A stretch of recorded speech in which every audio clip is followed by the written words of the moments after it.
El servicio Zuretaldekoak Gara es un servicio de información y de asesoramiento para todo el mundo deportivo de Euskadi, para prevenir, para informar, para derivar las situaciones de abuso y de acoso sexual y de acoso por razón de sexo en el deporte en Euskadi. Yo he podido ser sensible o tener una mirada sensible a situaciones que me han ido ocurriendo a lo largo de la vida como deportista, pero me gustaría que mi visión pudiera abrir los ojos de compañeras deportistas que han vivido cosas similares y que puedan verse reflejadas en mí y ver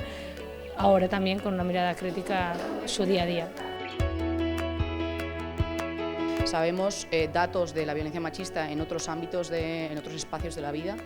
y está claro que en el deporte, cuando ya hemos empezado con el servicio, ya empiezan a aparecer deportistas, pero es muy importante que pueda existir un recurso de referencia para el ámbito deportivo al que puedas llamar, que podamos ir sabiendo de cuántas deportistas estamos hablando, que podamos dotar de herramientas tanto a los clubes como a las federaciones, de que puedan tener protocolos de cómo identificar, de cómo actuar, etc. Es algo importante.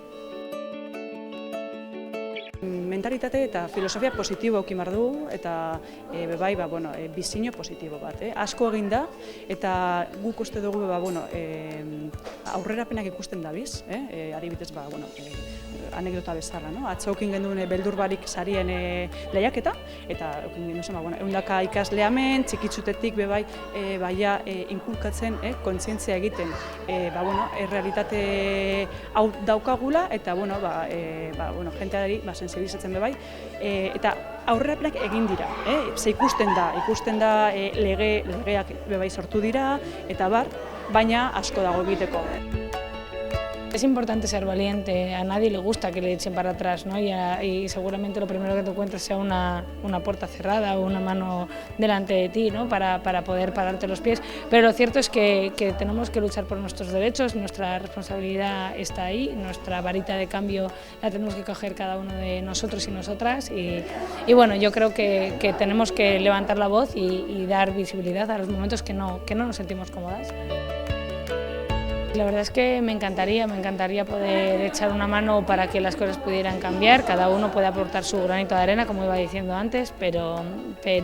lo cierto es que poder poner cara, voz y imagen, ¿no? a una situación similar que pueden estar viviendo otras personas, me gusta poder tener esta varita de cambio tan grande y que me den esta oportunidad, pues la agradezco y la tomo con responsabilidad.